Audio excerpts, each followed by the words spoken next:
নমস্কার। আরও একটা গুরুত্বপূর্ণ আপডেট নিয়ে চলে এলাম, খুব গুরুত্বপূর্ণ ভিডিও। চ্যানেলে ফার্স্ট টাইমে থাকলে চ্যানেলটাকে সাবস্ক্রাইব করে বেল আইকনটা টিপে রাখতে হবে লেটেস্ট গুরুত্বপূর্ণ আপডেট পাওয়ার জন্য। স্টেপ টু স্টেপ আজকের আপডেটটি আপনাদের সামনে তুলে ধরছি। আজ কথা বলবো একটা ভাতার নিয়ে, ঠিক আছে? একটা ভাতা রাজ্য সরকার নতুন দিচ্ছে, সেই প্রকল্পে প্রতি মাসে আপনারা 10,000 টাকা করে পেতে পারেন। কারা পাবেন এই সুবিধা, কি সুবিধা দিচ্ছে রাজ্য সরকার, কিভাবে পাবেন 10,000 টাকা প্রতি মাসে, আজকের এই ভিডিওতে বিস্তারিতভাবে ব্যাখ্যা করব। চ্যানেলে ফার্স্ট টাইমে দেখলে চ্যানেলটাকে সাবস্ক্রাইব করে বেল আইকনটা টিপে রাখতে হবে লেটেস্ট গুরুত্বপূর্ণ আপডেট পাওয়ার জন্য। স্টেপ টু স্টেপ আজকের আপডেটটি তুলে ধরছি। প্রতি মাসে 10,000 টাকা রাজ্যের নতুন ভাতার বড় ঘোষণা মুখ্যমন্ত্রী। কারা পাবেন এই সুবিধা? প্রতি মাসে 10,000 টাকা রাজ্যের নতুন ভাতার বড় ঘোষণা মুখ্যমন্ত্রীর। কারা পাবেন এই সুবিধা? সিএম শুভেন্দু অধিকারী মহাশয় জানিয়েছে, জরুরি অবস্থার সময় জেল খাটা 325 জন প্রতিবাদীকে মাসে 10,000 টাকা করে পেনশন দেওয়ার ঘোষণা করেছেন মুখ্যমন্ত্রী শুভেন্দু অধিকারী মহাশয়। একই দিনে ভারত ছাড়ো আন্দোলন এই বার্ষিকীতে দেশের স্বাধীনতা সংগ্রামীদের প্রতিও শ্রদ্ধা জানান তিনি।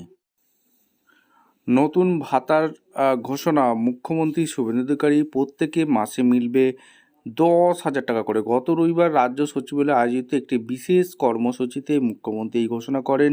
কারা পাবেন এই ভাতা? এদিন মুখ্যমন্ত্রী কর্মসূচিতে পশ্চিমবঙ্গের গণতন্ত্র সেনানী সম্মান এর কথা তুলে ধরেন। তিনি স্পষ্ট জানান, বহু কষ্ট সহ্য করে দেশের গণতন্ত্র রক্ষায় যারা লড়াই করেছিলেন তাদের বলিদানের আদর্শের উপর ভিত্তি করেই এই রাজ্যে নতুন রাজ্য সরকার গড়ে উঠেছে। তাই ইমার্জেন্সি অবস্থার সময় গণতন্ত্র রক্ষায় জেল খাটা 325 জন প্রতিবাদীকে মাসে 10,000 টাকা করে পেনশন দেওয়ার ঘোষণা করলে এই সম্মান পাওয়ার জন্য রাজ্য সরকারের পক্ষ থেকে 325 জন সংগ্রামীকে চিহ্নিত করা হয়েছে। দেশে 1975 সালে এমার্জেন্সি অবস্থার জরুরি দিনটিকে 25শে জুন কেন্দ্রীয় সরকারের সংবিধান হত্যা দিবস হিসাবে পালন করা থাকে।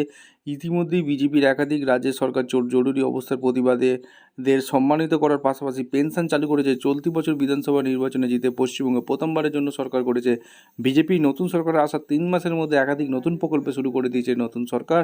অন্যদিকে এই একই দিনে ভারত ছাড়ো আন্দোলনের 84তম বার্ষিকীতে দেশের স্বাধীনতা সংগ্রামীদের শ্রদ্ধা জানান মুখ্যমন্ত্রী। সোশ্যাল মিডিয়া মহাত্মা গান্ধীর ঐতিহাসিক অর্থাৎ করবা অথবা মরবো ডাক স্মরণ করে তিনি লেখেন, হাজার হাজার ভারতবাসীর আত্মত্যাগের উপর দাঁড়িয়ে আছে আজকের স্বাধীন ভারত। ঐতিহাসিক 9ই আগস্টে এই বিশেষ দিনে সমস্ত বীর বিপ্লবীদের প্রতি তিনি গভীর কৃতজ্ঞতা জানান। পুরো দিনটিতে স্বাধীনতা সংগ্রামীদের শ্রদ্ধার পাশাপাশি জরুরি অবস্থার বন্দীদেরই জন্য এই আর্থিক ভাতার ঘোষণা একটি বড় পদক্ষেপ। অর্থাৎ যারা বন্দী আছে, এই আত্মত্যাগ করেছে, তাদেরকেই কিন্তু দেবে। আপনাদের মতামত অবশ্যই কমেন্ট সেকশনে জানাবেন। দেখা হচ্ছে কোনো পরবর্তী ভিডিও। ধন্যবাদ।